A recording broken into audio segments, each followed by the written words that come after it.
All right, I thought I'd go ahead and review a couple of Jimmy High Roller's videos regarding his GOAT pyramid for the NBA, and then he's got another video here where he's sort of using his own statistical data to sort of find the 75 greatest players or ranking them of all time. I thought I'd make a kind of like, I guess, a reaction video to it. I think also I probably should do my own list here. I haven't done it. I haven't actually done like a top 20, 25 list or something in a long time. Just sort of, been watching the NBA. I haven't really thought about it in a while, and definitely there's some players, as we'll see here in the GOAT video or the pyramid video, that kind of need to be included or thrown in there. So I probably should also do a video where I rank players too. But I thought we'd just watch his NBA pyramid video since it's semi-recent. It's 5 months old, so nothing's really changed except for, kind of LeBron breaking the point record. Um, Curry won another ring last year, so that should be included in this. Just trying to think of anything significant that's happened since then. I can't really think of any.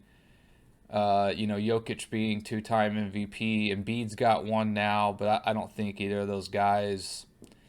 Jokic is kind of starting to build a pretty impressive resume with his triple doubles and his PER, his contributions every game. He's just putting out insane numbers.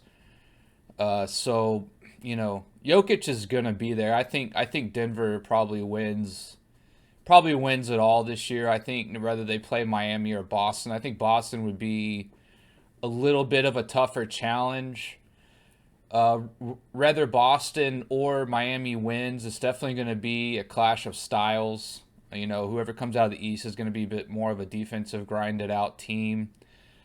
Denver's more of a kind of a free flowing offensive team, but I just think Denver has the horses this year. They got the team. They're rolling. They were the best record in the West. I just think Denver's going to win it this year. And looking at some of the Vegas odds, they seem to think so as well. So let's just go ahead and assume, right, that let's say Jokic gets a title this year.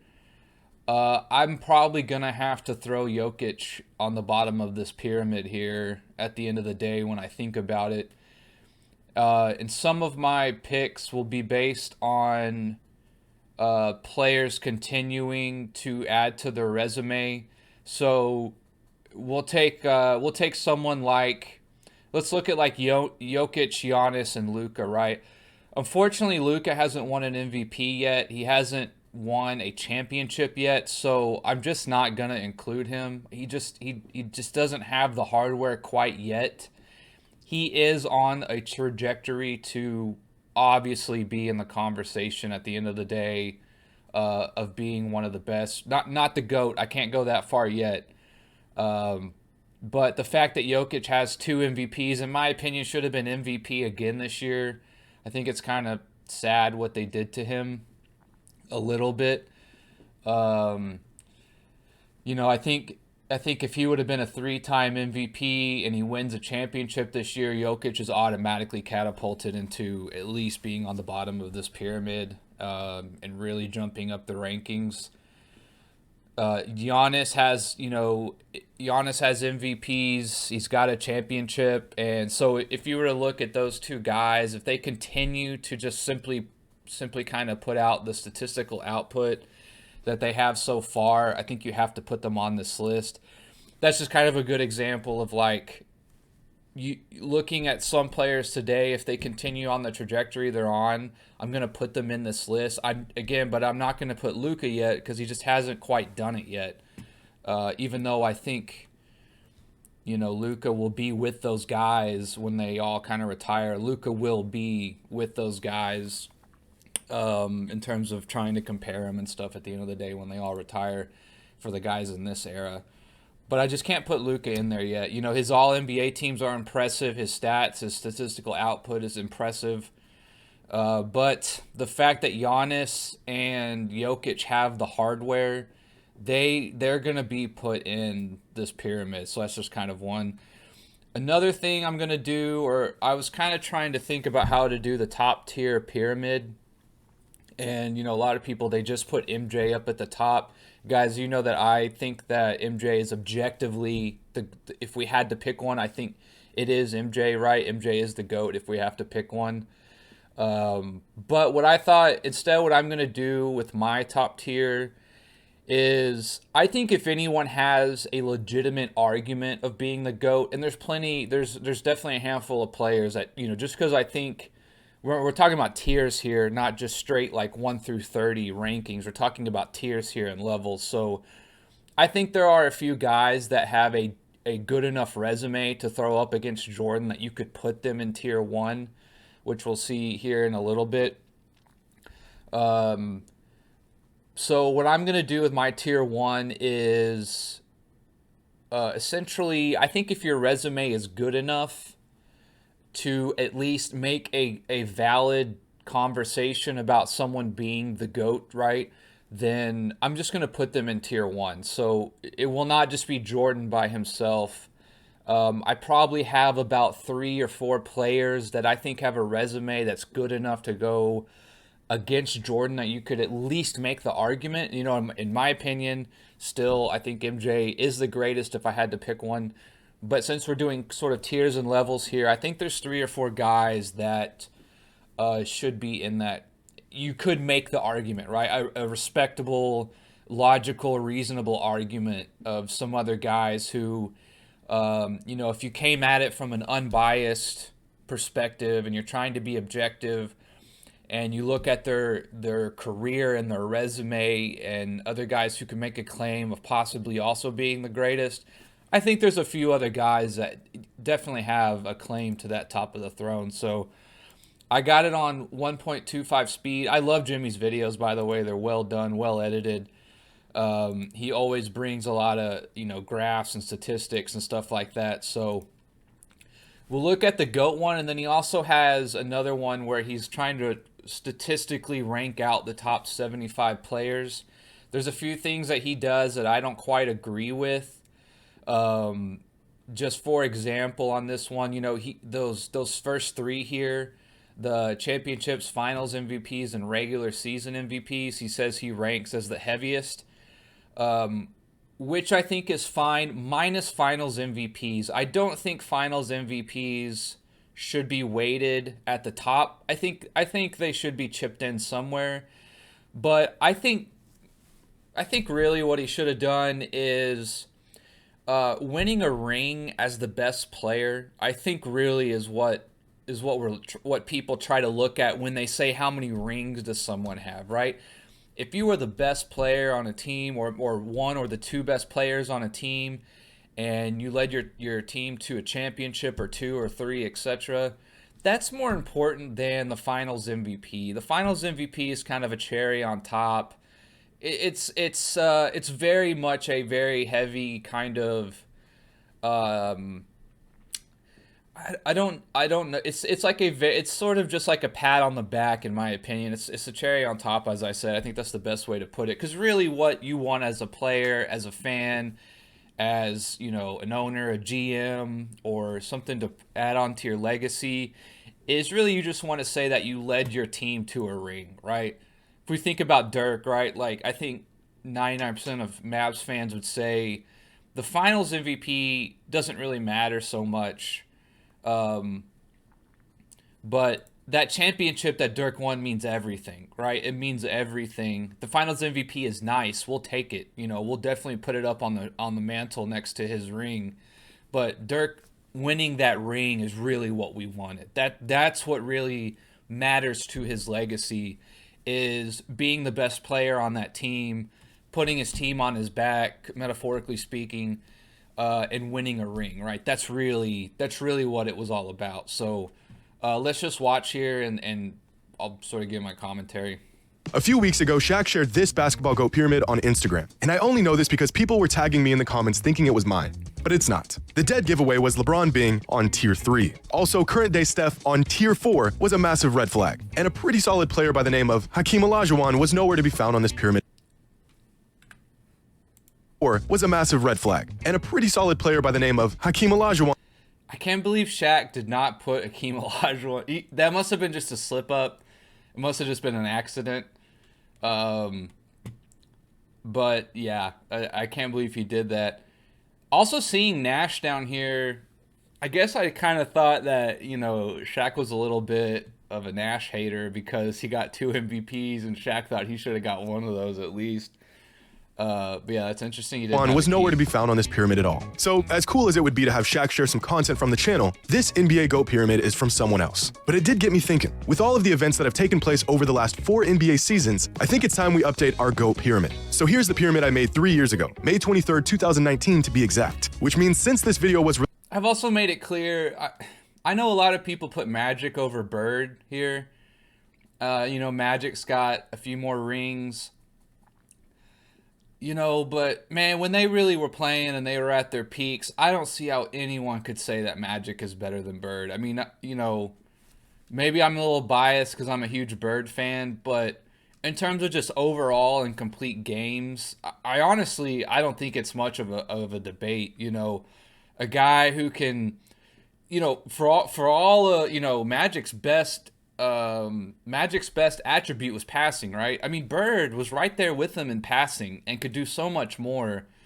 I just don't see how people put Magic over Bird. You know, I get the athleticism and, you know, the fast break, the transition of Magic coming down the floor as a 6'9" point guard. I get all that. But, man, like, just an overall skill set, I just don't see how people put Magic over Bird. That's just my opinion. I think if anything, they should be put together.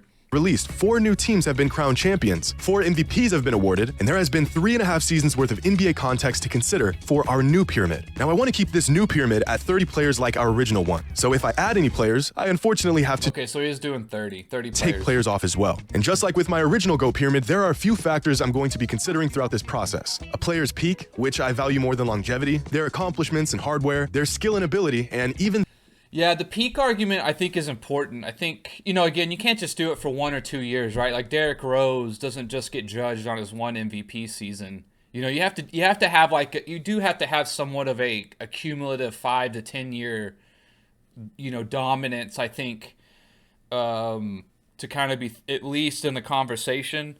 But man, I really do think peaks are more important than longevity. And you know, back in my younger day, you know, I might have told you that longevity is more important than a peak, but remember the whole thing is to win a ring, right? We are trying to win championships here. We are trying to reach the highest level and succeed, right? And being like, let's just say over a 20-year period, let's just say you're like the 10th best player year in and year out. You know, there might be other players who come and go during that time, but if those other players have a 2 or 3 year peak and they get a ring and an MVP, you know, that's better than constantly making it to like the conference finals or the semifinals, or maybe even getting to the finals but never quite winning one, right? You know, we want to hit peaks here. We want to hit how good is your good, as Scott Van Pelt would say, right? We want to see how good you are when things were humming, when you were at your best. You know, what could you do, right? And longevity is to be applauded. Consistency is to be applauded and taken into note. But at the end of the day, we're trying to win here. We're trying to win a ring. We're trying to get to the top of the mountain. And the only way you do that is with a peak. You have to have peaks that are... you have to simply be the best. You have to be the top 2 or 3 player for a couple years here to probably win a ring, and that's the ultimate goal. And I've definitely changed my opinion on that over time. You know, stacking up, you know, statistics and, you know, all NBAs and all that is great. It's great. It allows you to be respected and let people know that, you know, first of all, doing it year in, year out in the NBA, we're talking about the in terms of basketball, we're talking about the best players in the world here. And to be consistent year in and year out is impressive. There's no doubt. Like, it should be awarded, it should be applauded and all that, like I said. But the ultimate goal is to win a ring, right? The ultimate goal is to get to the top of the mountain and plant your flag. And you can only do that with peaks. You can only do that with a high peak, whether it just be for 1 year, even though I don't think you get thrown into the conversation by just doing it 1 year.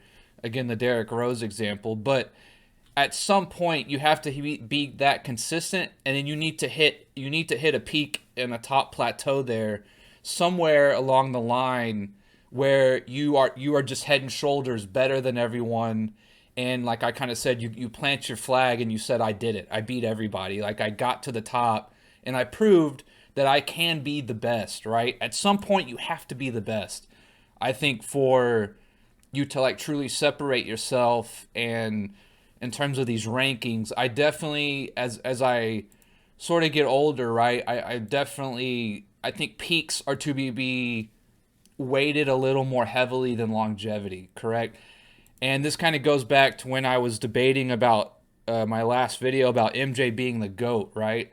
And I was kind of mentioning where MJ would have ranked had he simply not retired. And, again, we're kind of like in a time format, so I couldn't go into detail about it. But, the whole thing, what I was trying to say is that, while it's great what Kareem and LeBron have done, if we just take points, total points, right? While it's amazing the longevity Kareem and LeBron have had, right? If we kind of wanted to play that game, Jordan still is more points per game, playoffs and regular season than anyone all time, right? We all know that. But if you're one of these guys who says, well, having the all-time points record is simply amazing, right? Like, and it is. But what I was trying to get at is that if you averaged out Jordan's points per game, right, from the 2 years he retired in the middle, and then the 3 years in between the Bulls and the Wizards, if you simply just kind of averaged, because man, when he came to the Wizards, he was still averaging 20 plus, which is pretty impressive for how old he was and taking 3 years off.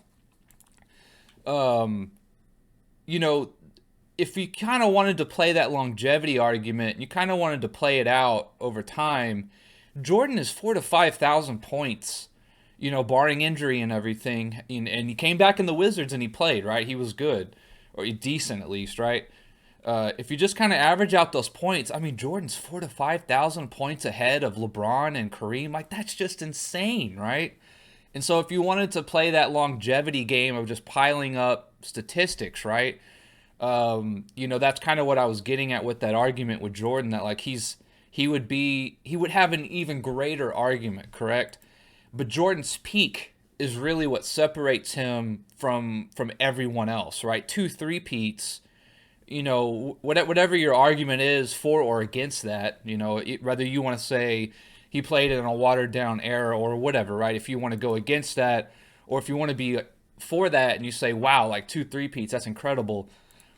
Peaks really are, I think, in my opinion, is kind of what separates the good from the great, from the greatest of all time.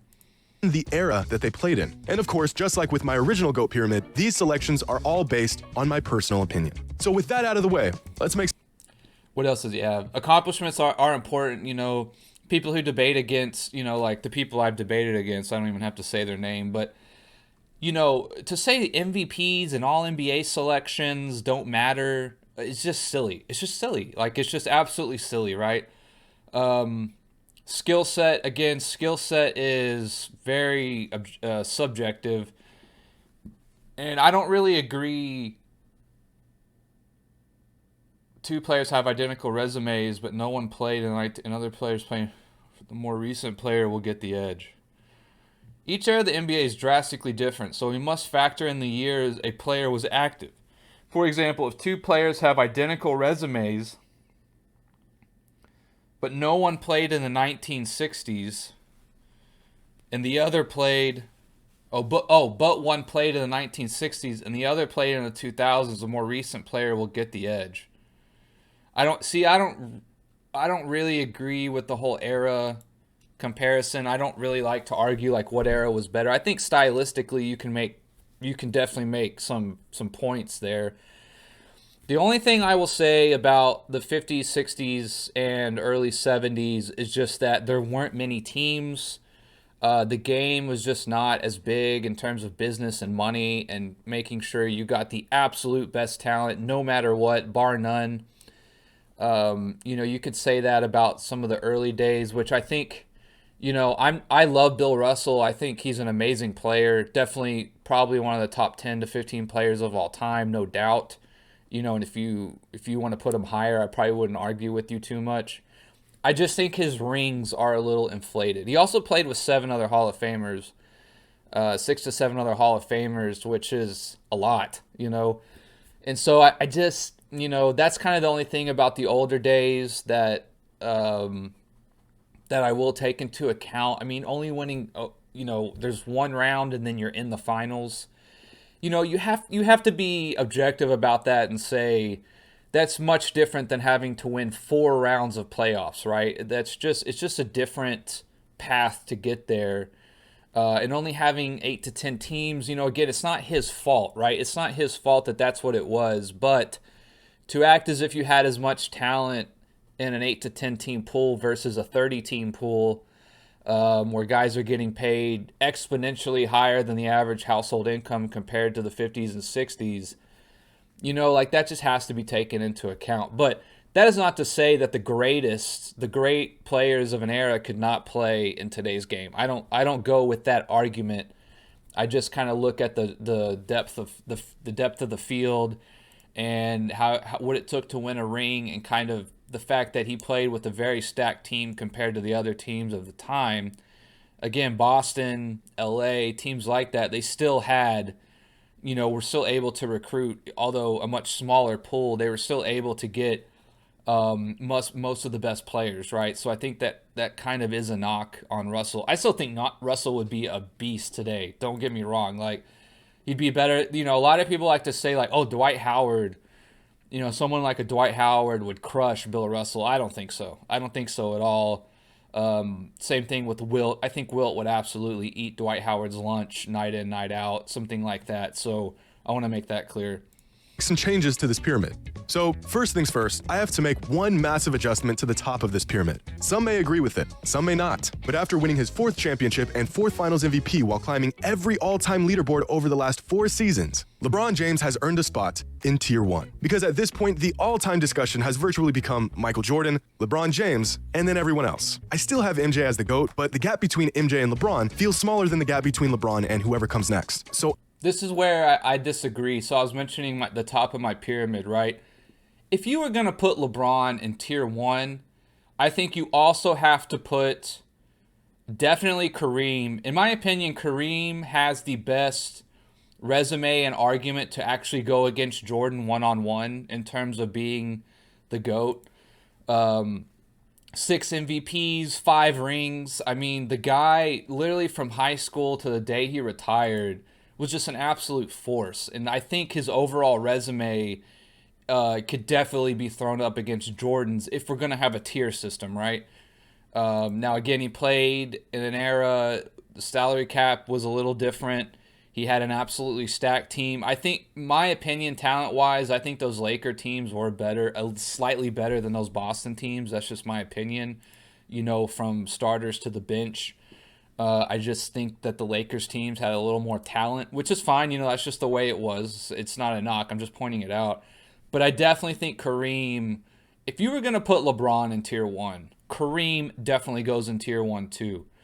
I think Duncan probably has a pretty good resume to be in Tier 1. I think Kobe has a good resume to be in Tier 1. That might be where it stops. I can't think. That would probably be my Tier 1. Would probably be LeBron, MJ, Wilt, and Duncan and Kobe. Those would probably be my 5 in Tier 1 that if you wanted to make a debate for one of those 5 guys, it's definitely possible, right? they're definitely neck and neck. They're definitely close. They definitely all have amazing resumes. The fact, first of all, as a Mavs fan, I'm a bit of a Duncan hater. The fact that Duncan is on tier 4 is an absolute travesty to begin with. I'm like I said, I'm a bit of a Duncan hater being a Mavs fan, but objectively speaking, Duncan had an incredible career, an absolutely incredible career. His all defensive selections, his defensive stats are essentially among the best that have ever been. I won't get into depth, but I've definitely looked at it. I mean, defensively speaking, Tim Duncan is hard to beat in some of the stats and advanced metrics and things that he did, along with his 5 rings. Duncan's got to be in tier 1, in my opinion. If we're going to, once you open the door to LeBron, again, LeBron's peaks are nowhere near as good as MJ. I think that's what separates MJ is his peak. Because obviously, if you wanted to kind of just throw total resumes out there, a lot of these guys are very neck and neck. They're very close. But Jordan's peak is ultimately what separates him from everyone else. If you're going to open the door to LeBron, how do you not put Kareem in there? How do you not put Duncan in there? They have more rings. We're talking about MVPs, total stats. They all can make a claim to their statistical output over their career. That's who I would put in tier 1. Just based on resumes, right? Not my own personal opinion. But if we're gonna look at tier 1, I would have MJ, LeBron, and LeBron still deserves to be in tier 1.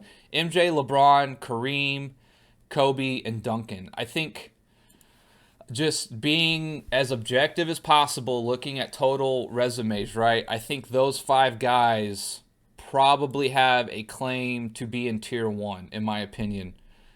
Again, I think Magic and Bird and Russell are right there out of tier 1. It's unfortunate that Bird's career was cut a little short and he wasn't kind of able to make another run or two at a ring, or get some more accolades and build those stats up a little bit more. Magic obviously has the 5 rings, so he deserves to be there. Russell, Russell just has that tiny asterisk of when he played, which it's just not his fault. But for the reasons I kind of listed, I kind of keep him out of that tier 1. So that would be my tier 1, would be those 5 guys.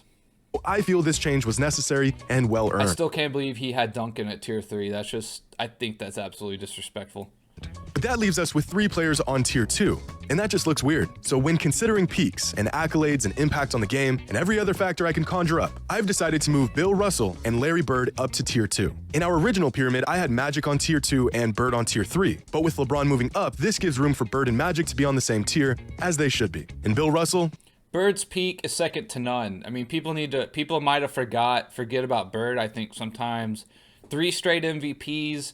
Bird's peak, I mean, again, that's what separates, Bird didn't quite have a 20-year career like some of these other guys, or 15-year career at the top, but Bird played long enough to prove it. He could do it year in and year out.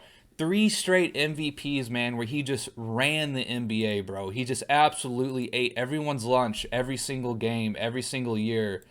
Again, that's what separates Bird, in my opinion, from a lot of other guys, is that for 3 straight years, he absolutely dominated. And he was the best player in the NBA, bar none, with Magic also at his peak. You know what I mean? So that's kind of, you have to take that into account, that for 3 years, Bird was the man, 11 rings, greatest defensive player of all time. There's not much to be said here. Now there's 2 players in particular who have solidified their legacies over the last 4 seasons and have earned spots on tier 3 with Shaq, Hakeem, Duncan, and Wilt. Those players are, of course, Steph Curry and Kevin Durant. Since 2019, Steph has proven without a shadow of a doubt that he's the greatest shooter of all time. And after winning his 4th championship and first Finals MVP last season, he's made the jump into tier 3. Man, that's crazy. He's only got 1 Finals MVP. That's nuts. Andre Iguodala and KD got 2 and Andre got 1. Yeah. So after Curry kind of winning that championship last year, man, he might be tier 2 by now, when it's all said and done. I think Curry will be tier 2. He just needs to have a couple more good years of playing. So I definitely would probably put Curry. He's probably good there now, but I think when it's all said and done, Curry, if he can just get one or two more accolades here or there, another All NBA or something like that. Doesn't have to even be first team. Maybe the Warriors make another run here. He keeps scoring the way that he does. He'll probably be on tier 2 when it's all said and done. So.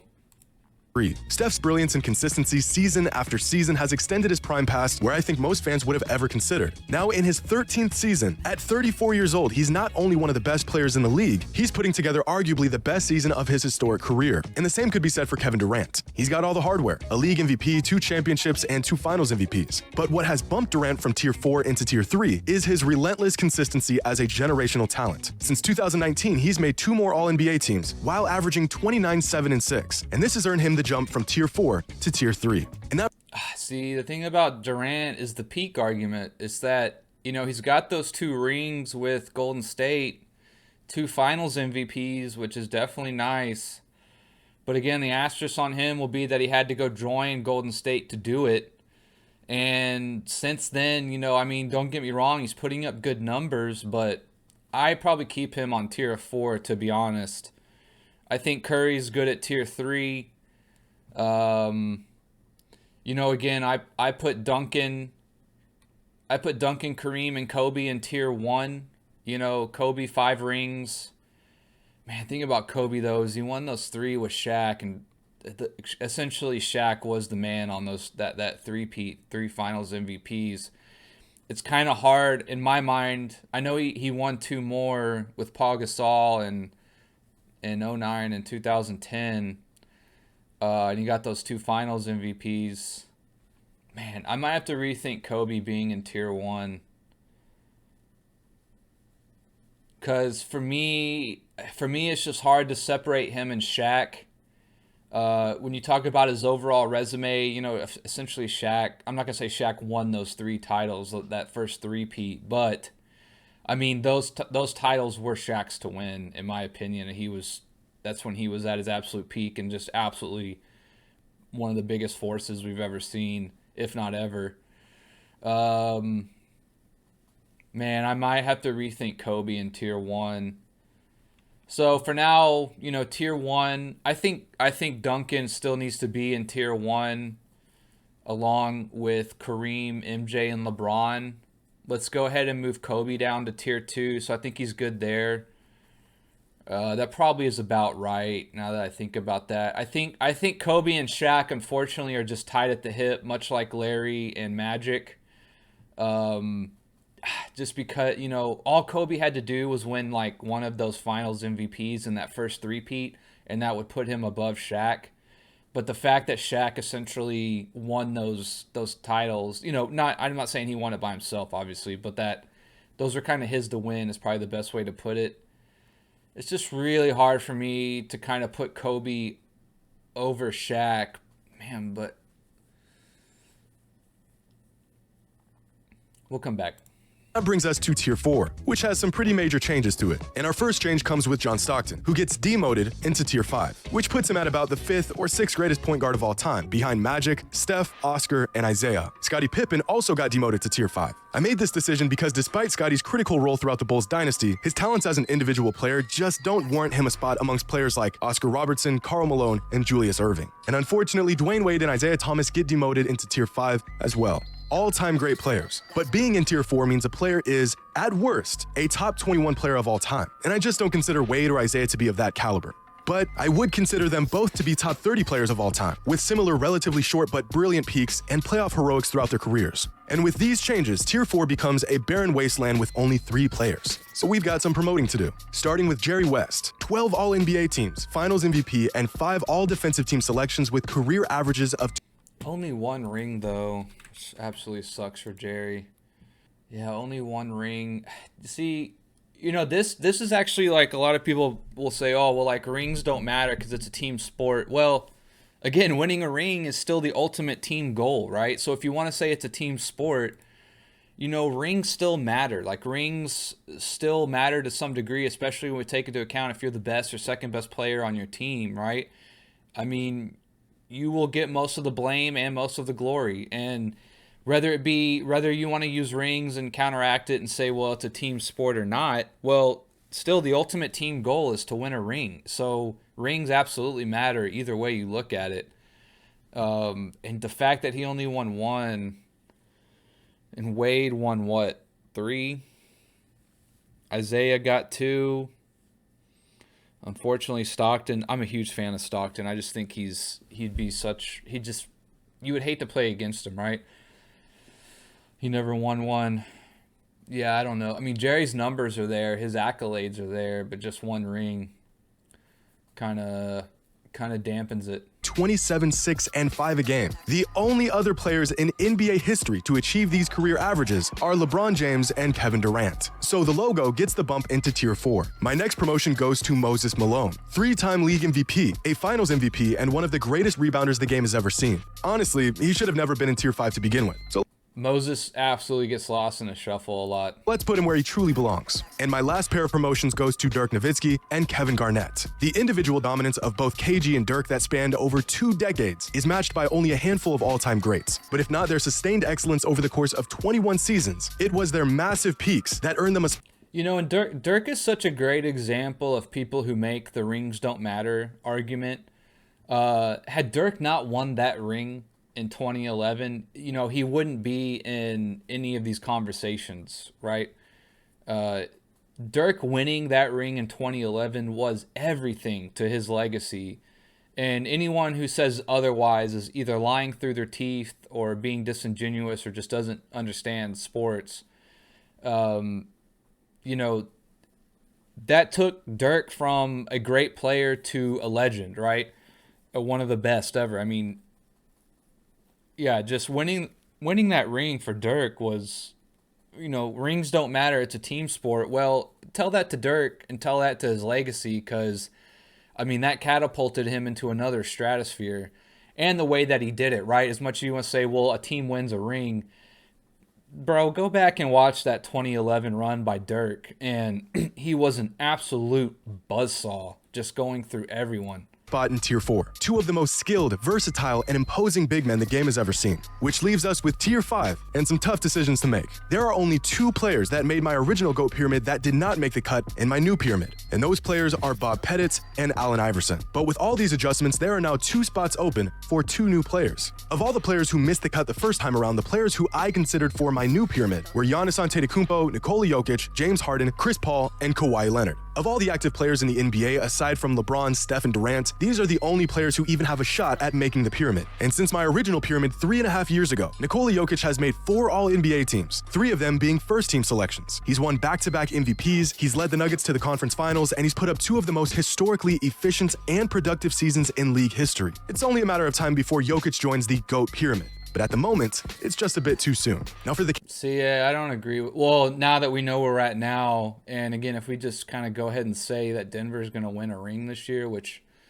I think the odds are at least in his favor to do that on paper, you know, I think Jokic gets put into Tier 5. Case of James Harden, I had to sit and really think about his potential addition to the pyramid. Harden had one of the highest offensive peaks in league history, averaging 31, 8, and 6 a game over the course of 6 seasons. He's won an MVP, he's made 7 All-NBA teams, and he's just one of 7 players in NBA history to win a scoring title and an assist title. But where James Harden falls short compared to other players on the pyramid is his performance in the playoffs. He just hasn't broke through on the biggest stage, and the heliocentric offense that allowed him to put up such unbelievable stat lines became a weak point to his teams in the postseason. So for now, James Harden does not crack the GOAT pyramid. The next player I considered was Chris Paul. I agree. He's right outside of it, though. He's knocking on the door. He really just needs if he can be on a championship team and have or just have a few more good years. Man, his peak's one of the best peaks we've ever seen as well, minus the rings. One of the most complete point guards in recent years, and despite his lack of playoff success, he has managed to completely transform every team he's been a part of. 3 All-NBA teams. I can't put Chris on it. CP3 is a tricky one because, as I touched on before, if you compare Chris Paul to John Stockton, who is in tier 5 on my pyramid, their careers are almost identical. And after CP3's first trip to the finals last season, their overall numbers and accomplishments only become more and more similar with time. Chris Paul had a higher peak, but Stockton's record-breaking ability to generate offense for nearly 2 decades, while being a lockdown perimeter defender, gives him a razor-thin edge over CP3, in my opinion. Yeah, Stockton... You can Chris Paul's definitely like a better shooter in his prime. Like in his prime, he was definitely a better offensive player than Stockton. But Stockton's two-way ability and just being sideline to sideline, baseline to baseline, you'd have to give Stockton the edge, I think.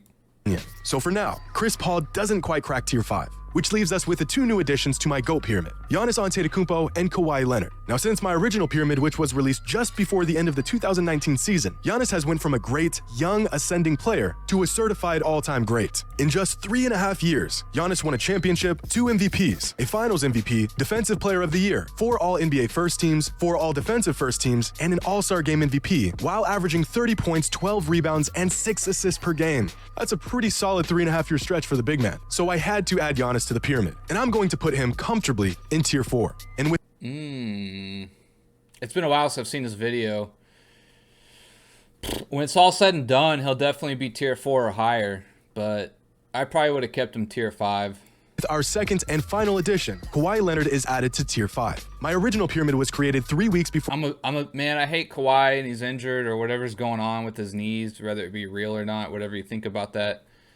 But man, Kawhi Leonard, if you take away the intangibles, I think if you go into a lab and you make an NBA player, they come out looking like Kawhi Leonard. That last championship the Spurs won too was largely him. Kawhi is an amazing two-way player, some of the best defense. What he did in Toronto was absolutely insane. So, I mean, I think he's on this list. Man, it's just a shame he's been hurt. He's kind of like what Derrick Rose, Derrick Rose had that one amazing year MVP. If Derrick Rose just had a few more good years and a ring, Rose would be perhaps like he could be knocking on the door as well. But Kawhi Leonard, man, like, again, at his peak, at his best, Kawhi Leonard, arguably the best player in the league for a couple years there, 2-3 years there.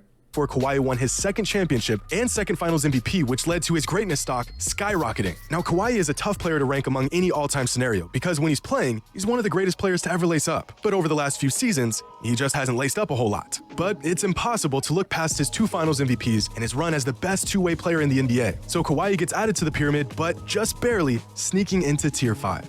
And there it is, my updated NBA GOAT pyramid. And I want to point out a few interesting things that I noticed throughout the process of making this. If we break down the pyramid by position, there are 6 point guards, 3 shooting guards, 8 small forwards, 6 power forwards, and 7 centers featured on the pyramid. I initially thought centers would have the largest presence here, with big men running the league for nearly 6 decades, but turns out a well-rounded, versatile wing has been the ideal archetype for a potential NBA.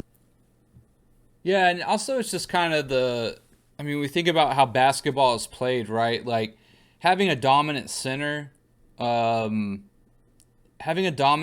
definitely huge, but I think it is much easier to limit a big man or to cause him troubles or to kind of make him change his game more than it is a wing or a guard. Again, wing and guards also have to cover a lot more space.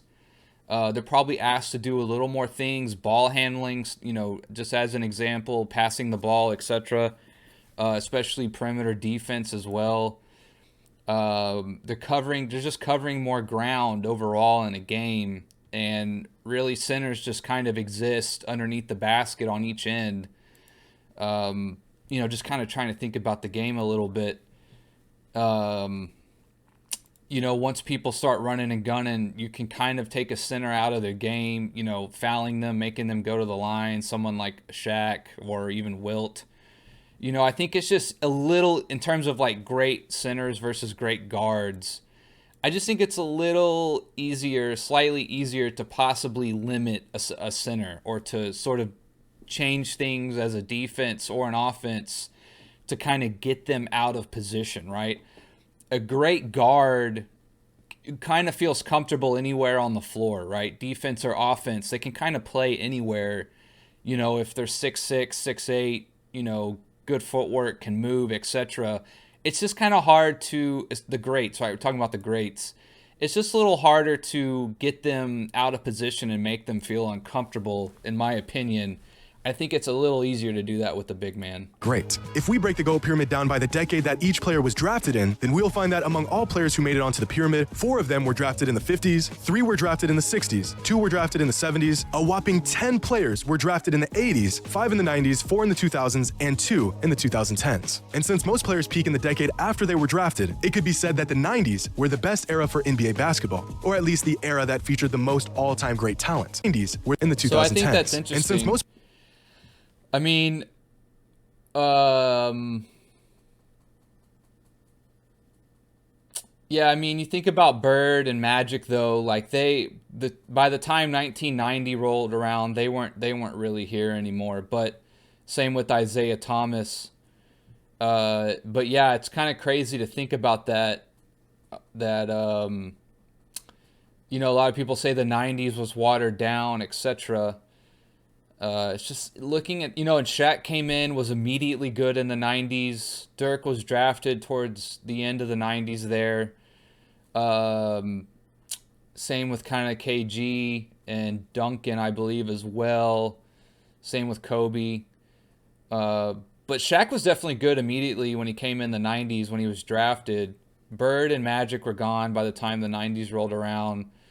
And so there's a lot of people, you know, just talking about the MJ debate again, who say the 90s were watered down. I mean, I guess I just don't get it. I don't really understand that argument.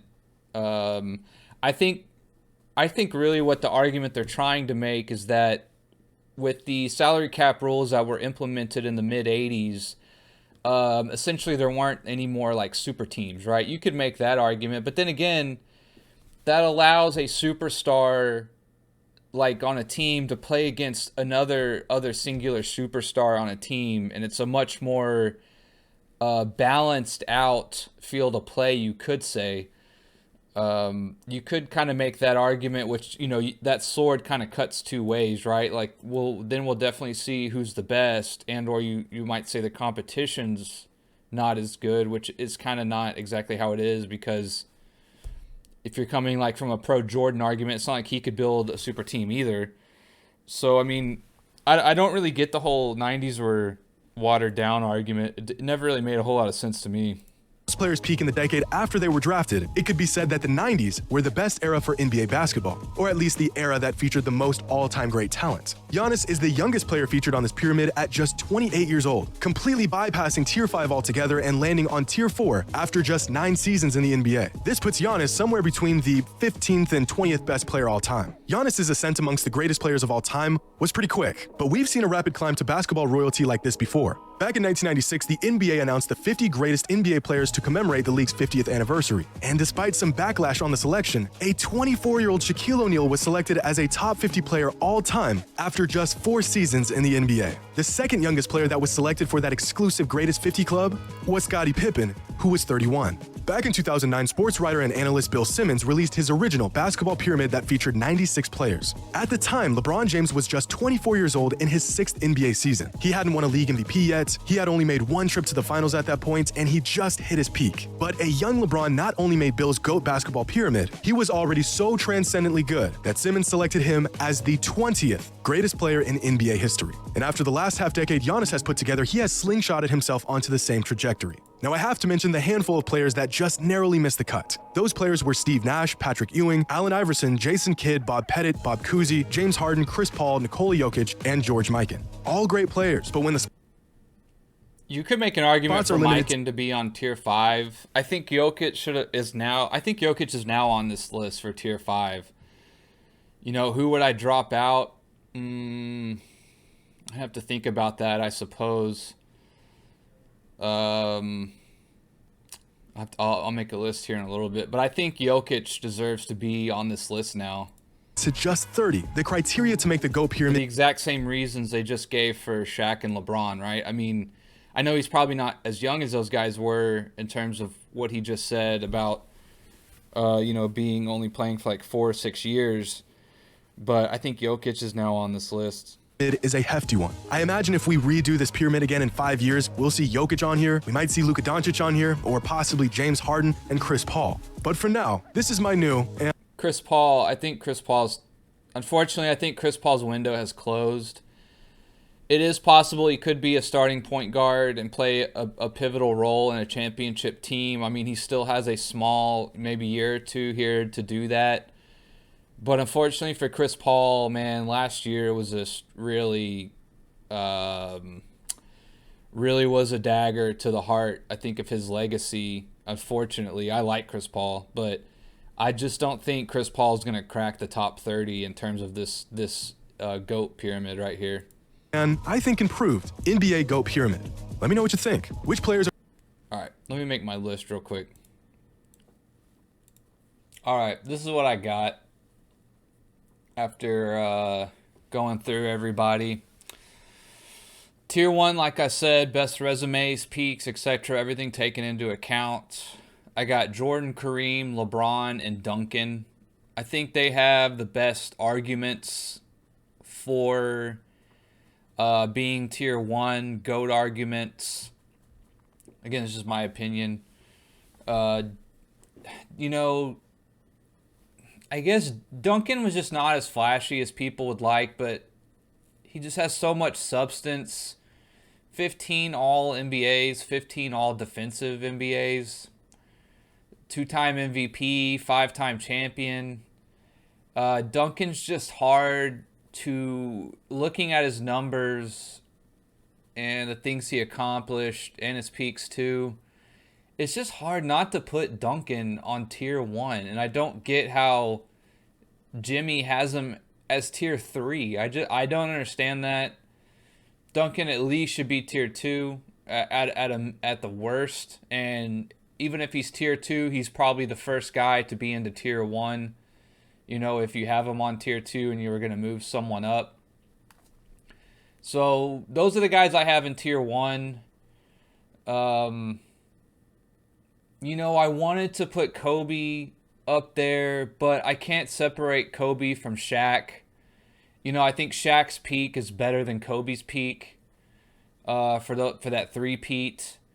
And I felt like if I was gonna put Kobe in tier 1, I'd have to put Shaq in tier 1, and I don't think Shaq's tier 1. Again, those are probably the first two guys, along with Bird and Magic. Those four guys are probably next into tier 1 if I had to move someone up. It would be hard to pick between those four guys. Kobe, because of the 2 rings he won after Shaq, Kobe probably would be the first guy into tier 1 if I had to move someone up.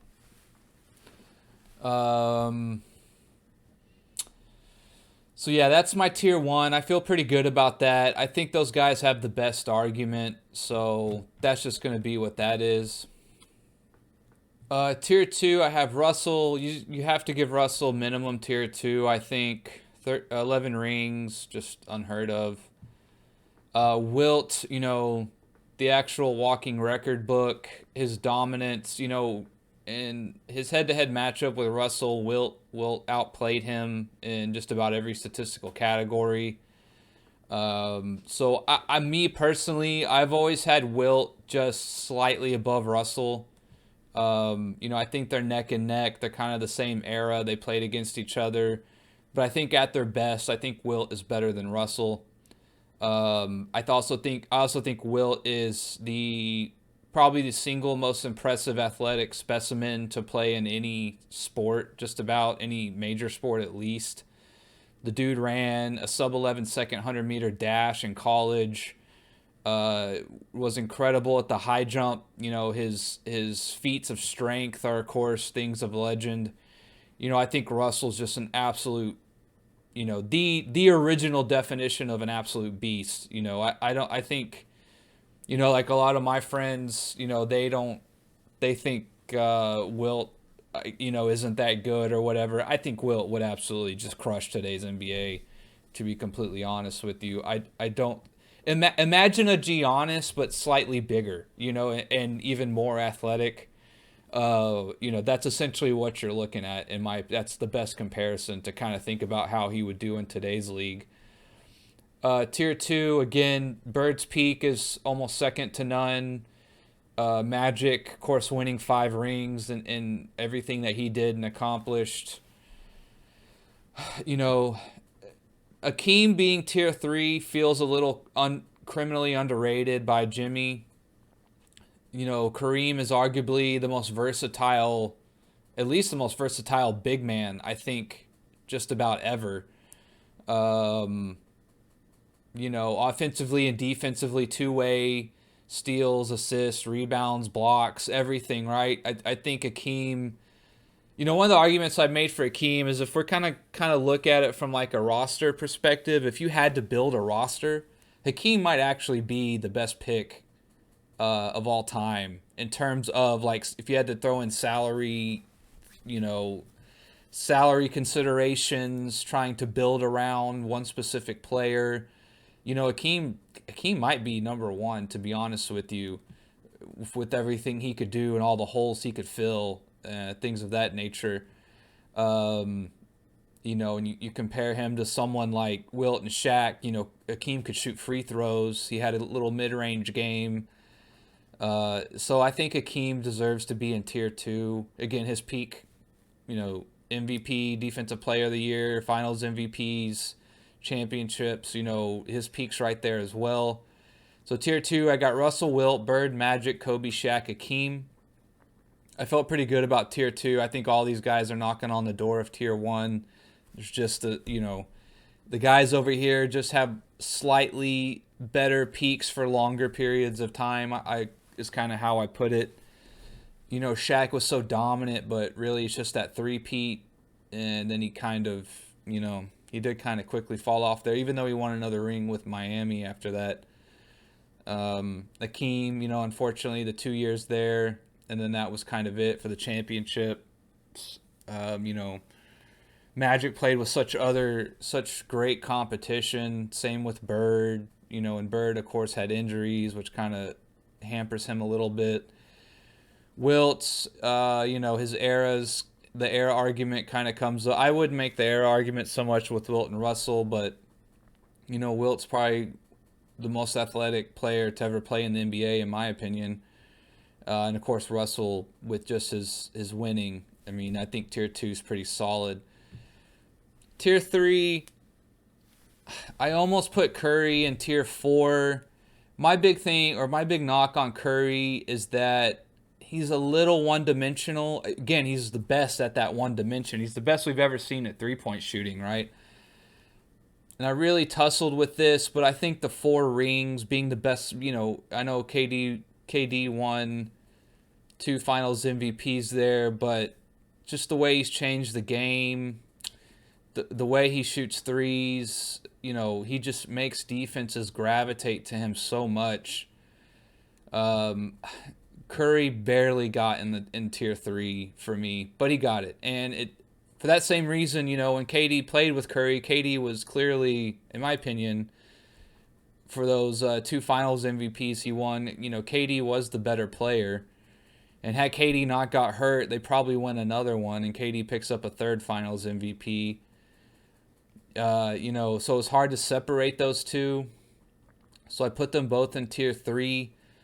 Again, KD, just 6'9" guy pulling up for jumpers. Very, a nice sweet stroke. KD is an absolute monster. The Big O, Mr. Triple Double. Moses Malone. I had to bump Moses Malone up, I think. Moses Malone really gets forgot about. I might have to put him tier 4. I don't know. It's close. But 2 MVPs, 3 rings, Moses Malone's got a pretty decent stat line and resume. Dr. J was an absolute beast. I put him in tier 3 as well. Again, his shot, you could argue not the best shooter. But for his time when he played, it was pretty damn good. I actually bumped Pippen up to tier 4. Maybe I should have done a better job, kind of like, he's kind of got it in the actual pyramid form. I didn't quite follow the pyramid form. I just put guys where I thought they should go. So tier 4, I got Karl Malone and Stockton. I don't think you can put Malone and Stockton on different tiers. It's just really hard to see how you would do that. So I got them together. Dirk, David Robinson. I think people forget how good David Robinson was and how he turned that franchise around immediately. Pippen,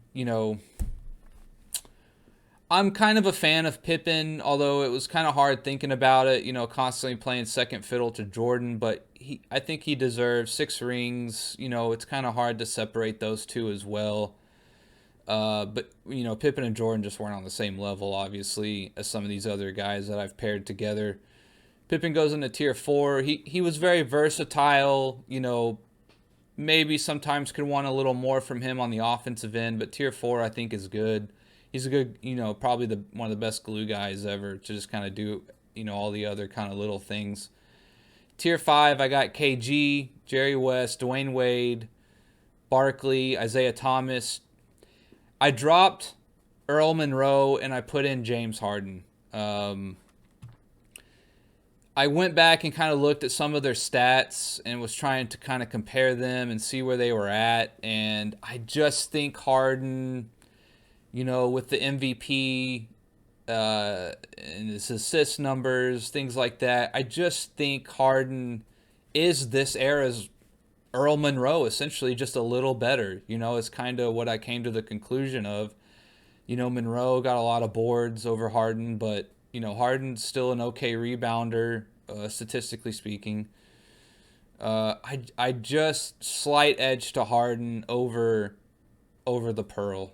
So some people may not like that. I'm not, it's not recency biased. I'm a big fan of Monroe. He was very smooth.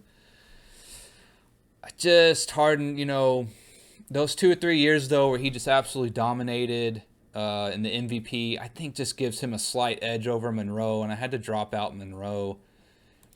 I went back and forth with Havlicek and Kuzi. These are guys over here to the left, by the way. These are guys who I was giving heavy consideration to, or at least I thought maybe they just missed tier 5. Man, I feel like dropping Moses Malone down, to be honest with you. We'll leave him there for now, though. I think Jimmy having Big O on tier 4, I think is a mistake as well. I think the Big O, the famous saying is, if you ask fans who the greatest player is, they all say Jordan. And if you ask players who the greatest ever is, it's the Big O. It's kind of one of the sayings I've heard before, which is probably true. I kind of want to drop Pippen down to tier 5, to be honest with you. Thinking about him, in like the all-time, his game is just not quite the same as others. David Robinson, kind of want to drop him down too. I'm not quite following Jimmy's way of doing it, where he's like making an actual pyramid. You have to have more players on the row below the one above it, and then you kind of whittle it down. Tier 2, I think all those guys deserve to be in tier 2, though. I can't drop them down. I'm a huge Hakeem fan. Secretly, don't tell my friends that. I think Hakeem is criminally underrated when you talk about the greatest centers and big men of all time. I think he should be held in the same breath as Russell and Wilt, essentially, and Shaq. I kind of want to drop Curry down, to be honest with you. Everyone's loving Curry. I love Curry too, but greatest of all time, or at least when we're trying to make this pyramid, he's a little one-dimensional for me. Same with Dr. J. Now that I'm kind of looking at all this stuff, it's kind of making me rethink a little bit. I'm just going to put guys where I think they deserve to go. I'm not going to do the Jimmy's way of doing it. Curry and KD, it's really hard to separate those two. Yeah, we can go ahead and put Curry back up.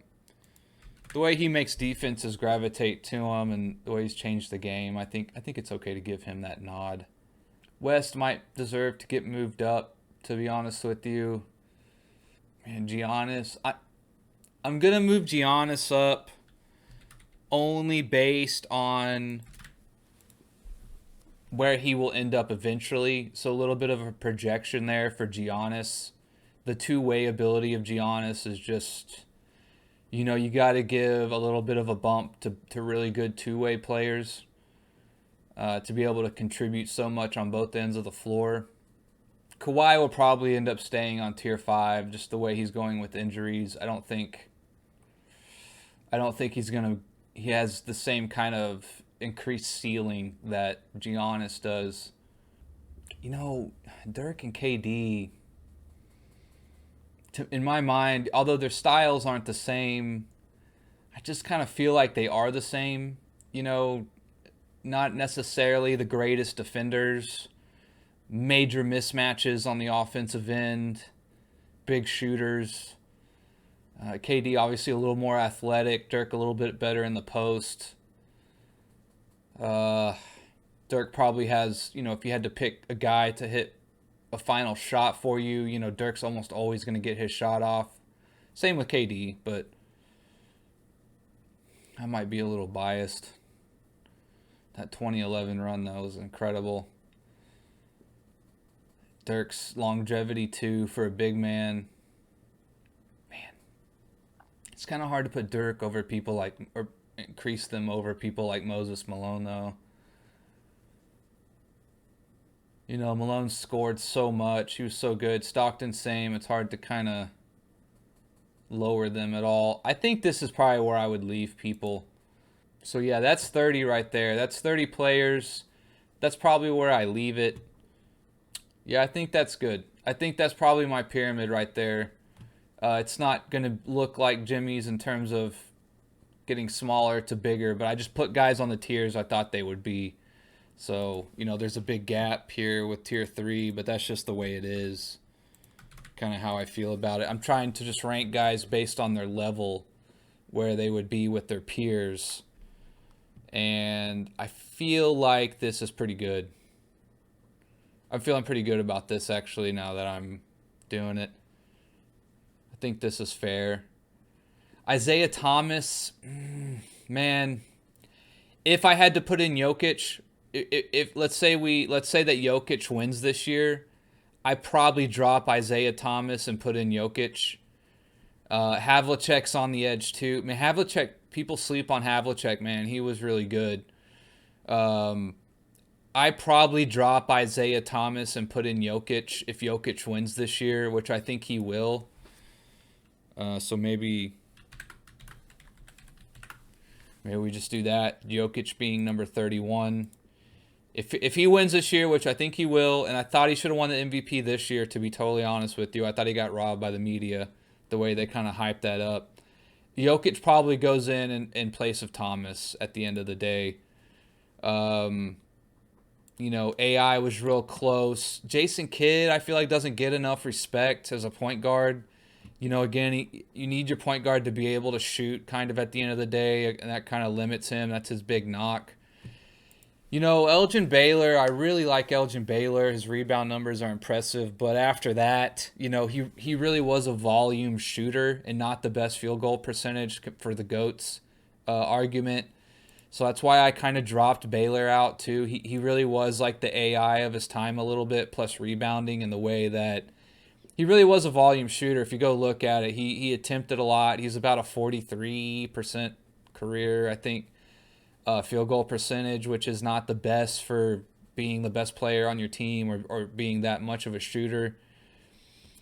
A lot of these other guys, Mikan just didn't play long enough, but he was really good. Nash, 2-time MVP, that's hard to do. Man, he really should have won that ring the year Horry checked him into the scorers table. Ewing, again, he just never kind of reached the peak. George Gervin, he's right there, to be honest with you. Jordan was really good. Gervin was really good, sorry. Kuzi and Havlicek, to me, are kind of tied at the hip a little bit. Kuzi just kind of playing in an earlier era and not quite as many accolades as Havlicek. Havlicek gets that nod. You know, Willis Reed, Walt Frazier, all these guys are so good. These are guys I was just kind of looking at, thinking about. But I think this is it. I think this is it. I feel good about this. This is probably my top 30. You know, Pippen kind of, to be honest with you, gets in because of the rings with Jordan. You kind of just have to give it to him in a way, you know. Pippen might be another guy I drop out. Pippen's like I guess we're talking about GOATs, right? Pippen's a great glue guy. He's all around the floor and everything. But if we're going to talk about GOATs, like, you could never hand Pippen the ball and be like, hey, we need 6 points here the next few, 2, 3, 4 possessions. Pippen just never was like that, like you could do with these other guys. That's kind of my big knock on Pippen, is like Pippen, Jordan, you could kind of pair with anyone, right? As long as the other guy was good, you could pair Jordan with anyone, and Jordan would do what he needed to do. In my opinion, Pippen can't be the best player on your team. You're not a contender if Pippen is the best player on your team, right? So that's kind of my big knock on Pippen, is I just don't think he can be your guy. And that's kind of why I've always been a little sour on Pippen. As a basketball player, I want Pippen on my team for sure.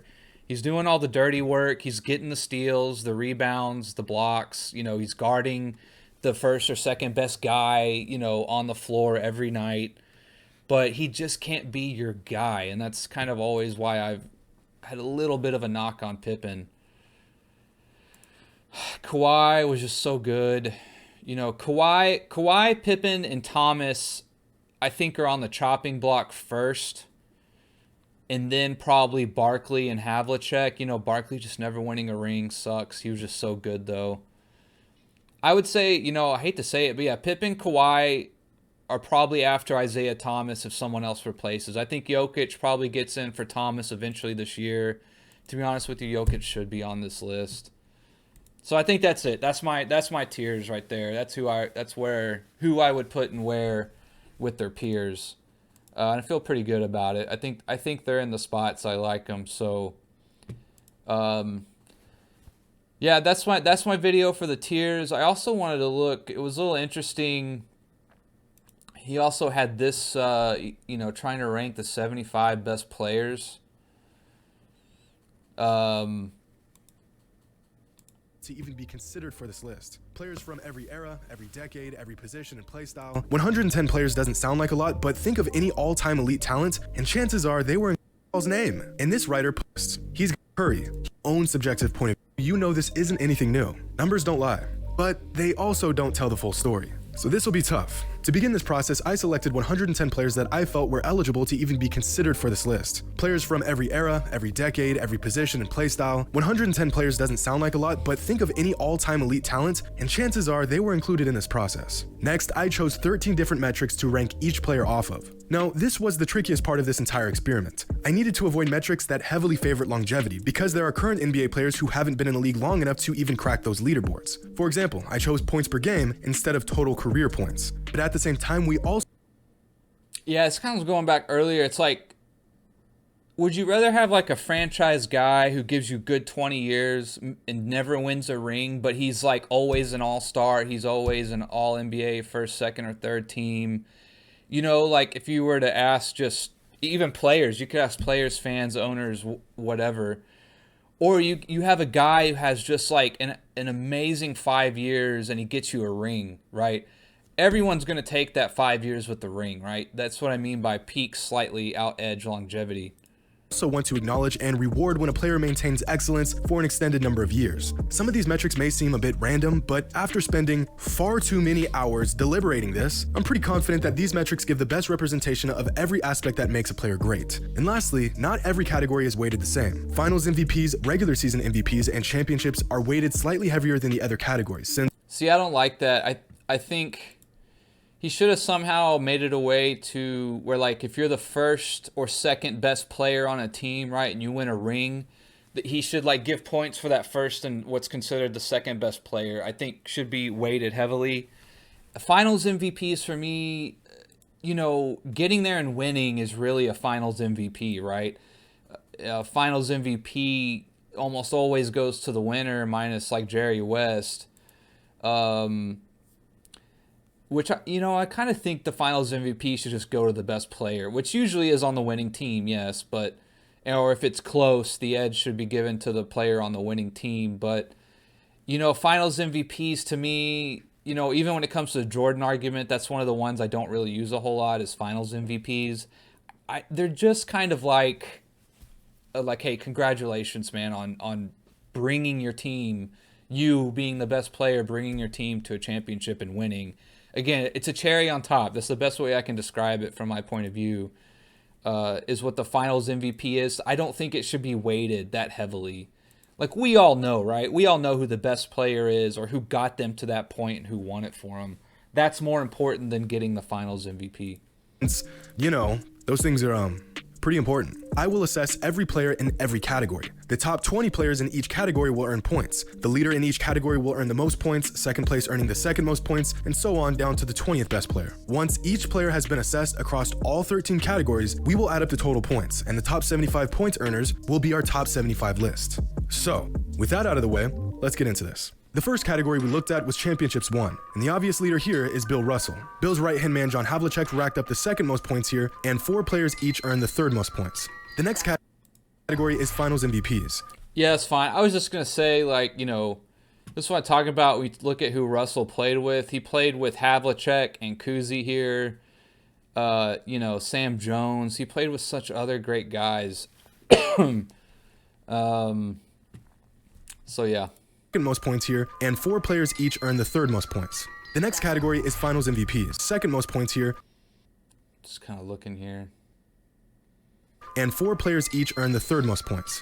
The next category is Finals MVPs. Now, technically, Michael Jordan has the most Finals MVP in NBA history with 6. But the award didn't even exist when Bill Russell was in the league. In fact, Russell was so dominant in the finals, they literally named the award after him. I'm okay and because with of this. that, I That's gave Bill okay Russell the to top me. spot. Russell would There's have won about, all those finals MVPs. 100% chance that if the award existed when Bill was playing, he would have more than 6 anyways. So second is Michael Jordan, and third is LeBron. You can throw him in. Fun fact, only 5 players in but NBA history have won. You can throw them in the equation, but they're not. They shouldn't be weighted as one of the top 3 categories, in my opinion. More finals MVPs than Willis Reed. Next is regular season MVPs, and leading the way is Kareem Abdul-Jabbar, followed by Michael Jordan and Bill Russell. Only 8 players in league history have earned more than 2 regular season MVPs, one of them being the That is kind of crazy to think about that. This is what I mean when we talk about Larry Bird's peak, winning 3 MVPs, let alone in a row, right? In a row. I mean, that's just, it's almost unheard of. Well, it is unheard of. I think him and one other, I can't remember who, maybe it was Russell or Jordan. those are like the only guys, I believe, to win 3 in a row. Criminally underrated Moses Malone. Next, we have every fan's favorite stats, points per game. And with the top spot is Michael Jordan, just narrowly edging out Wilt Chamberlain, followed by Elgin Baylor. What's crazy here is that Wilt, Elgin, and Jerry all played on the same Lakers roster for 4 seasons. And in one of those seasons, neither Wilt, Jerry, or Elgin led the team in scoring. Shout out 1972 Gail Goodrich. Following points per game is assists per game. And at in scoring, shout out 1972 Gail seasons, neither Wilt, Jerry... See, Elgin was good, man, but the only thing about him versus all these other guys, you go look at his field goal percentage, it's like 43%. So, I mean, that's what I'm saying. He was kind of like the AI of his time a little bit. But so I think that's a little misleading, right? I think points per game somehow mixed in with field goal percentage would have been nice, but it's his video. Jerry or Elgin led the team in scoring. Shout out 1972 Gail Goodrich. Following points per game is assists per game. And at first thought, I assumed John Stockton held this title, but it's actually Magic Johnson with a sizable lead, followed by Stockton and Oscar Robertson. On the other end of the spectrum, we have rebounds per game, a category that is dominated by pre-modern big men, with Wilt Chamberlain averaging a mind-boggling 22. Elgin Baylor, that's what I mean. Elgin Baylor's rebounds were impressive, man. It's for a 6'5" small forward. 0.89 rebounds per game, followed closely by Bill Russell and Bob Pettit. Dave Cowens was another guy I was looking at. Dave Cowens had an impressive career as well. Dwight Howard and Joel Embiid are the only active players to crack this leaderboard. Next, we're handing out points to players who dominated the defensive end with all defensive teams. Look at Duncan, bro. 15. Just insane, bro. He was I think people just sleep. I sleep on Tim Duncan, so selections. Tim Duncan is the clear leader here with a selection total that will more than likely never be topped. 15 selections to the crazy, NBA dude. All-Defensive Team. Absolutely Just think nuts. about that. Most players don't even play 15 seasons in the NBA. Second is Kobe Bryant and Kevin Garnett, each with 12 selections apiece. Next, we're looking at all NBA team selections. This category, among the last one we just looked at, rewards sustained excellence, so there are players who aren't on this leaderboard but will be in years to come. Players like Stephen Curry, Kevin Durant, James Harden, Giannis, as well as a few others. But for now, we must assess these players based off of their body of work. And as it stands, the leaders I was surprised how many All-NBA Dirk had. Dirk, doesn't necessarily have the first teams like some of these other greats, but Dirk definitely snuck in there with 12. I was a little surprised when I saw that.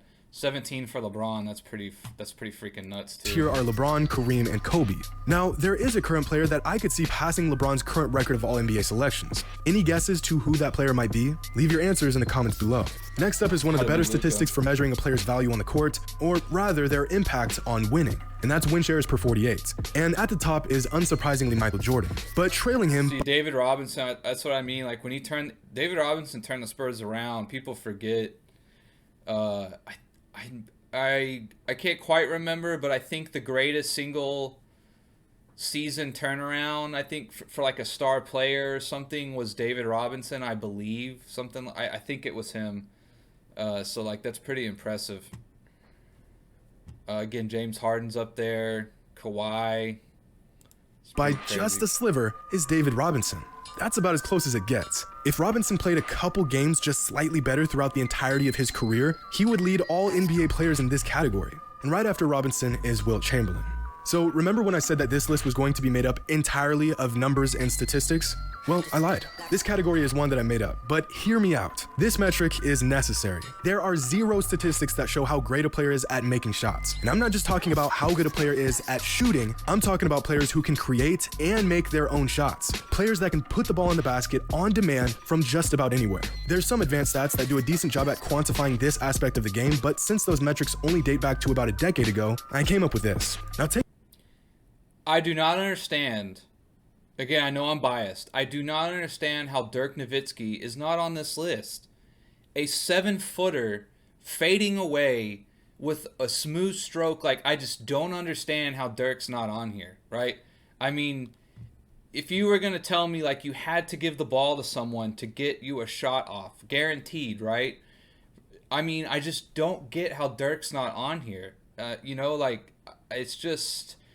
You would rather give the ball to Clay and say, hey, we need a shot here. We need you to, again, he specifically said create your own shot.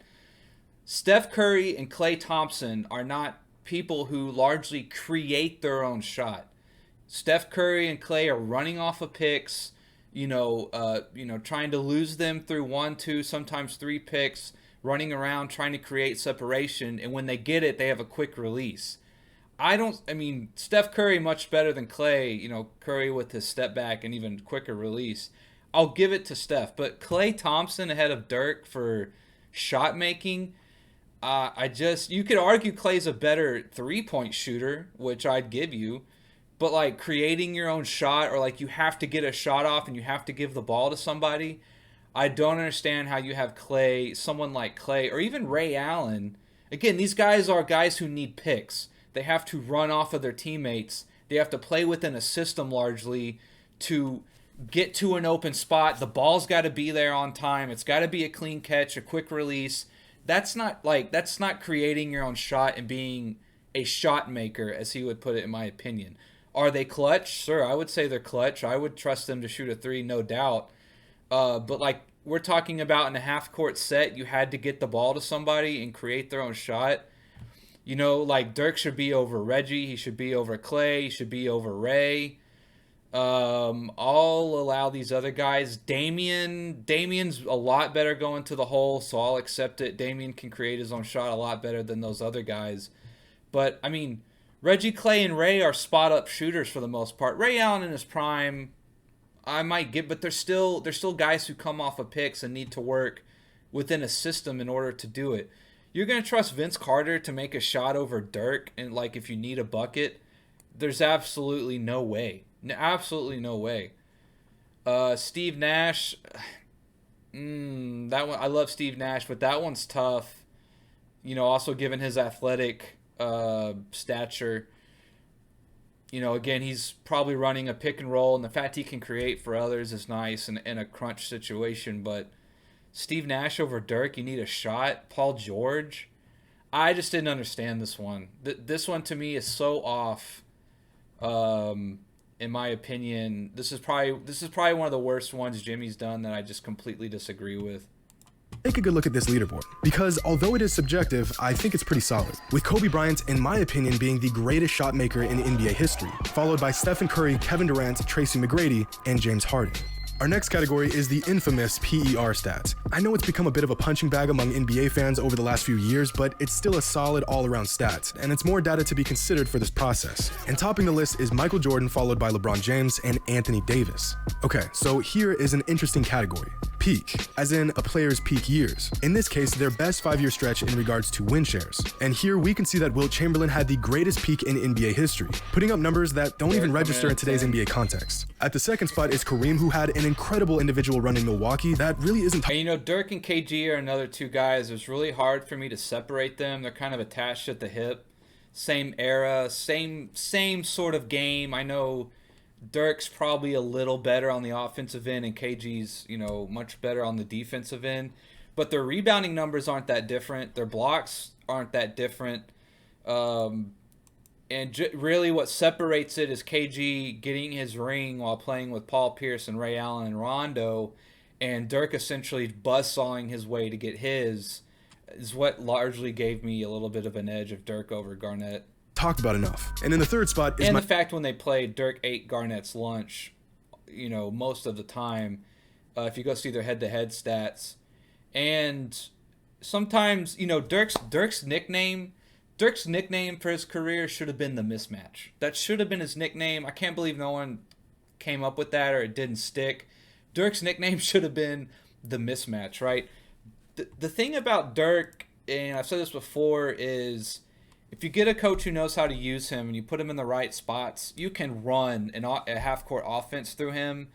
Maybe, I know this is going to be pretty controversial, but maybe better than anyone. I mean, he might be the biggest, one of, if not the biggest mismatches in NBA history. Again, that's what made him so good, right? I mean, a 7-footer shooting threes and the mid-range game, and he got a good back to the basket game there at the end. Dirk is just such a, if you know how to use him and get guys in spots, Dirk is just such a nightmare to guard and to match up with. That's largely too, talking about him playing Garnett, all Dirk has to do to win that battle is essentially score more than Garnett. That's his job, right? My job is to make you come to me and pay attention to me and put the ball in the hole. And when they played, Dirk did that against Garnett almost every time. And that sort of negates Garnett contributions on the defensive end, right? Kind of takes what Garnett is better at than Dirk is defense, right? Well, if Dirk's dropping 30 on you and you're supposed to be the much better defensive player, you've just been neutralized in such a big way, and that's kind of what mismatches, why they're so important. If we're gonna admit that Dirk's a little bit better offensively than Garnett, and when they play, his better defense cannot rise to the occasion to stop Dirk, then Garnett's two-way ability has been neutralized essentially, and Dirk's now winning that matchup just on one end of the floor alone. So, that's kind of a good way to explain mismatches and what Dirk sort of did on the floor, right? More than anyone, you give the ball to Dirk, and everyone's got to pay attention to him or throw the double team at him, and you're already in a compromised situation because of what he could do. Michael Jordan, who at his peak looked like Jesus in a basketball jersey. Also, the thing about stretch big men too is what people don't understand is it's much easier to double team a big guy. I talked about this earlier. It's much easier to double team a big man in the post. It's a lot less space to cover. But if you're having to come and double team to me at the free throw line or further, right, I am now pulling guys away from the basket. You now have less people who are rebounding, less people to block shots. There might be an alley-oop opportunity, a guy cutting to the basket. The paint's now open. And so that's another aspect of like stretch big men I don't think gets quite told about why it's such a big deal. Is I am drawing defenders away from the basket, right? The game of basketball is to protect your basket and attack the other guy's basket. And if I'm as a big man and I can shoot over you, and now you got to come to me and throw a double team at me at the 3-point line or the free throw line or wherever I'm at, free throw line extended, block extended, that's a huge compromise for the defense now. Like, that's something that kind of doesn't get pointed out about the stretch big man. And last, we have the impact and influence category. This category was narrowed down to 10 players who have influenced the game the most. Players that changed the way we see the game, how we watch basketball, how we play basketball, and how we fell in. Very subjective. I don't think if you have Jordan up there, because Jordan and Kobe were so similar with styles and whatnot, right? Just throwing a little bit more 3-point shooting for Kobe largely. I just don't think if Jordan's going to be the guy that changed the game like that, and Kobe Bryant's game is so similar, I don't think you could say that Kobe changed the game as much if Jordan already made the mold, if that makes sense. Kind of the same thing with Shaq. I don't really agree with how saying that Shaq changed the game. I just think he was just so dominant. But I don't think he really did anything that was like revolutionary or anything like that. Magic being a 6'9" point guard, definitely. The high flying ability of Dr. J, absolutely. Wilt Chamberlain with his records and everything that he did around both ends of the floor and his athleticism, definitely. Russell and Wilt, I guess, are kind of in that same mold, so that's okay. AI was, little man, constantly attacking, relentless. Obviously, there's the style and sort of like the hip-hop culture that he kind of made really famous. I mean, I can kind of see that one. LeBron, again, 6'9". I don't even know what you call LeBron. Freight train, essentially. Like, I can see it. Steph Curry's 3-point shooting, I could see it. And again, I know I'm a little biased, but I think Dirk should be number 10 on this list. I mean, I know there's been guys like, Larry was a stretch 4, stretch 3, but Dirk's the first, like, kind of real 7-footer that could get a guy 15, 18 feet away from the basket, and you're on an island with a 7-footer shooting over you. I mean, there's been some guys who did it a little bit before him, KG included, but, I know I'm a little biased, but Dirk really did make the shooting big man acceptable. In love with the game in the first place. And leading here is Michael Jordan, Kobe Bryant, and Stephen Curry. And that covers it. All 110 players through each of our 13 categories. So, who came out on top? Which players cracked the top 20? And who rounds out the top 75 NBA players of all time? I mean, who are we kidding? Michael Jordan has won it for Chicago. Oh, what a move by Jordan. Don't let Tug see this. Whose game is it? It's Michael Jordan's game. He's just simply amazing. With the top spot, just like every other chart we've ever covered, is Michael Jordan, with a total score of 167. Way ahead of everyone else. Michael ended up leading in 4 categories and was top 5 in 8 different categories. Michael's a rare case of a jack of all trades and a master of many. But we all knew he was going to be number 1 all time, so let's take a look at where some other players landed. Our top 10 is made up of Jordan, LeBron, Kareem, Wilt, Russell, Kobe, Magic, Duncan, Durant, and Shaq. Now, is that a perfect top 10? Well, I don't think a perfect top 10 exists, but considering we literally use data and numbers to make this list, I'd say that's a really accurate top 10. And I just want to say that I'm glad to see Kevin Durant in the top 10 all time. Some fans will agree with this, many won't, but all things considered, Durant...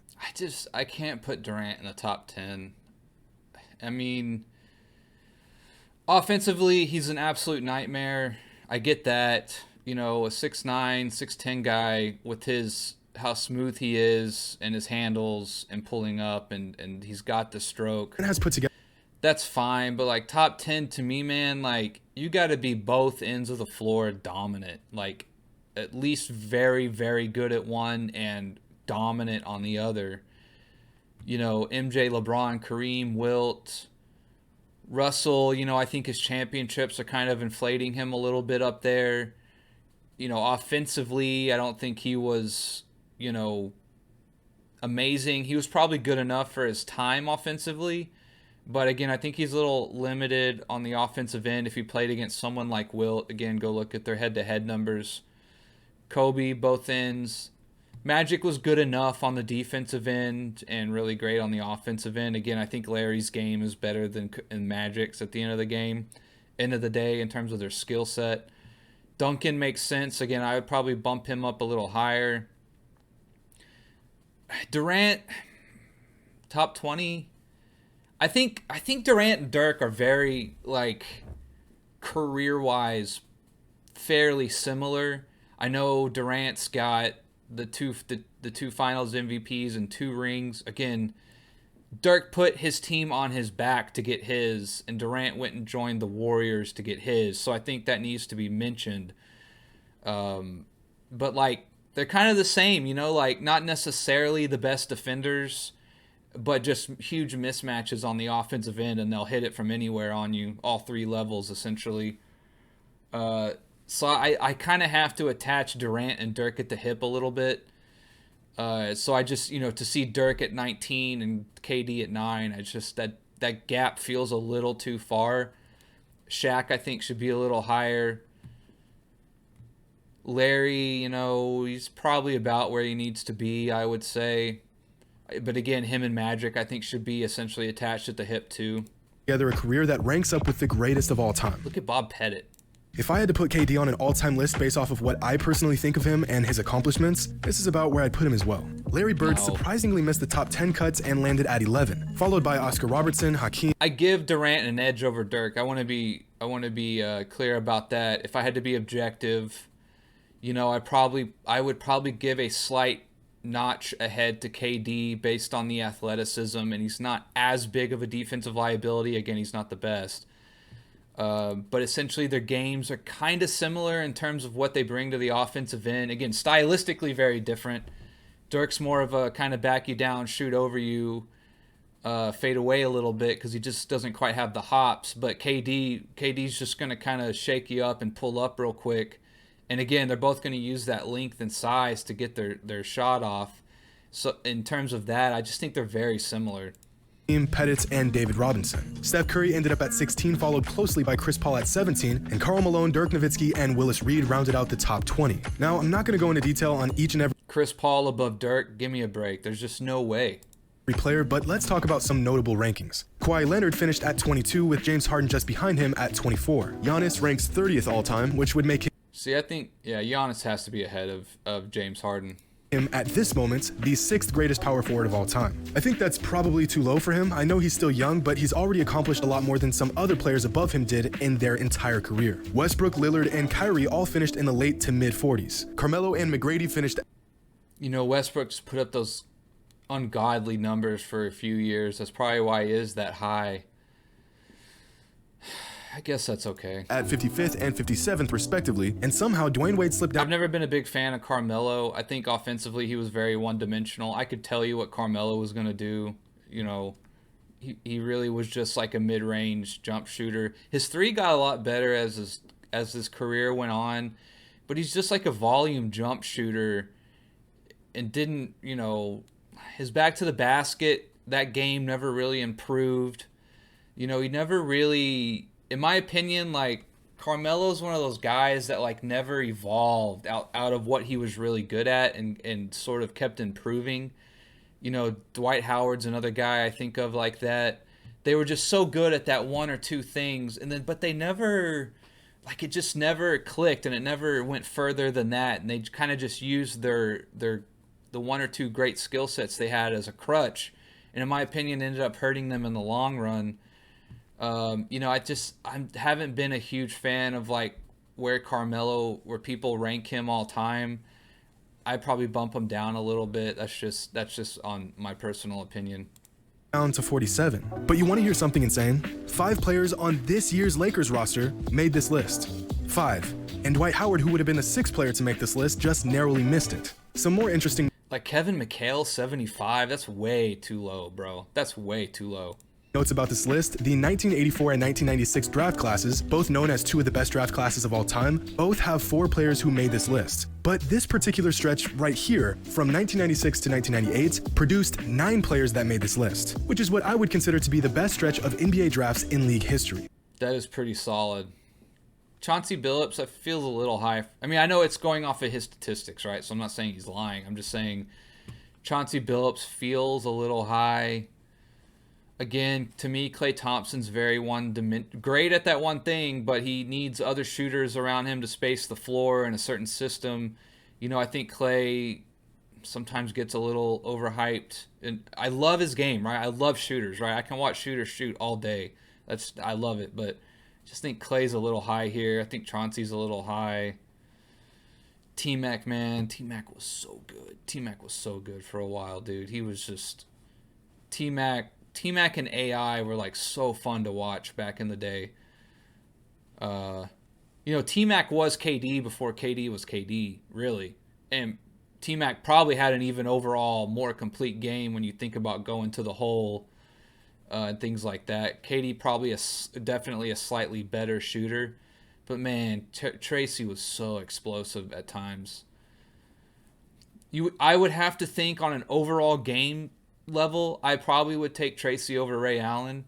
That's just kind of my opinion. I would think Tracy on, you know, first of all, they're both offensive players, right? I mean, T-Mac's defense gets slept on a lot. T-Mac was a great defender at times. Ray Allen probably not so much. You know, I probably would take Tracy over Ray Allen at the end of the day. Of the original 50 players from the NBA's official list in 1996, 36 of them made the cut this time around. And of the 75 players on this list, 18 of them are currently in the NBA. At just 22 years old, Luka Doncic is the youngest player on this list. My man. And Luka's possible appearance on the NBA's official list has been the topic of a lot of debate lately. Should a player that has only played 3 seasons in the NBA make such a prestigious list? Well, it all depends on how you look at it. Is Luka Doncic a top 75 player of all time in regards to what he has accomplished in the league? No. Is he a top 75 player of all time in regards to skill and ability? Without a doubt. I would assume that when the NBA makes their list, they will be considering both of these factors. But in the case of our list, the data says he lands at the 42nd spot. Which is crazy, because Luka doesn't even qualify for half of these categories yet, and he still rose this high on this list. But I want to make something clear. This list is far from perfect. Paul Pierce is too low, Dwayne Wade is too low, he should be somewhere around 30, Bob Pettit's too high, Clyde Drexler and Patrick Ewing didn't even make the cut, which is an absolute tragedy, and I think the biggest flaw in using this particular method of sorting out the top 75 players of all time is that numbers do a terrible job of recognizing the small nuances of a player's game. There's no real way to explain Stephen Curry's on-court gravity using just numbers. A basic stat like points per game does not begin to describe Tracy McGrady's scoring prowess, and no stat truly captures just how dominant Patrick Ewing was in the low post. Numbers can only take us so far. But you want to know the best part about this list? 95% of our entire process for deciding who lands where was based off of statistics, raw data, numbers on a computer screen. And we still came up with a better list than a lot of analysts and so-called experts. You can either use Dwayne Wade over Kobe. God damn. KG over Kobe. what they like to call the eye test to assess players, or you can use stats. I would like to think that most fans do a little bit of both. But to know that some individuals have an eye test that can lead them so far astray is baffling to me. Now, I know this list has its flaws, but instead of looking at who is and who isn't on it, look at where players landed on this list and who landed near them. Derrick Rose is right between Bob McAdoo and Nikola Jokic. And when you think about what these players have accomplished, this actually makes sense. Same thing with Willis Reed, Karl Malone, and Dirk Nowitzki. Charles Barkley and Kevin Yeah, I mean, that's about right. Garnett landed in back-to-back spots as well, which would make sense. But let's be honest, a list this extensive gets pretty shaky after about 40. Pretty much any ranking after that is completely up to interpretation. Obviously, the further you go, the more and more variants you're going to have. I don't care how much basketball you watch. The guy you pick at, let's say, the 50th spot is more than likely going to be a different player than who everyone else picks for their 50th spot. And that's probably the best part about this entire process. We've all watched a lot of NBA action. We all have our own opinions. We can all appreciate different aspects of the game. No matter how you split it, no one's necessarily wrong. You know, but even to go to that point, right, like you hear the whole, like, well, you can't rank players argument kind of thing. Then why is it that we are all able to kind of put together the same top 20 to 25 players, right? Like that's not really you know, maybe when you get to 2025, you have some differences of opinions, but like the top 10, largely it's all going to be the same if you're a basketball fan, right? So like to all those people who say like you can't rank people, like you can absolutely rank people, even if you say you don't want to rank them, or you can't tell who's better than this guy. Well, we all know who the top 10 to 15 are largely, right? I mean, so it's like you can definitely use some like objective reasoning and logic, statistics, achievements, etc., contributions that individuals made to like rank them. It's really not that hard of a concept to grasp. Well, unless you have someone other than Michael Jordan at number 1, then you're definitely wrong. And you can go ahead and throw that list in the trash. Let me know what you think. Give me your list of top 75 all-time players. Make some predictions as to how you think the NBA's list will look. Hope you all enjoyed. Yeah, but it's a good video. So yeah, just kind of wanted to go over the top 75 Jimmy had as well. Again, I think Finals MVP shouldn't be. I think it'd be nice to kind of rank players kind of by their statistical output or contributions on a championship team. Like, so in other words, like for Michael and Scotty, right? Like, let's say you give 5 points to the best player on a championship team and 3 points to the second best player or something like that. I think is more that should be weighted more than like Finals MVPs in a way. Just my opinion. So kind of like Andre Iguodala winning that Finals MVP, like. Yes, he was better in that series, but we all know they got there because of Curry, right? And won because of Curry. So, just because maybe a better matchup appeared to Andre Iguodala for the final series, maybe there's a matchup he was able to excel at, because everyone's paying attention to Curry or what have you. Like, we all know why the Warriors won that ring. It was because of Curry mainly, right? He was the guy who largely got them there, etc. So that's why I think Finals MVPs, like I don't pay too much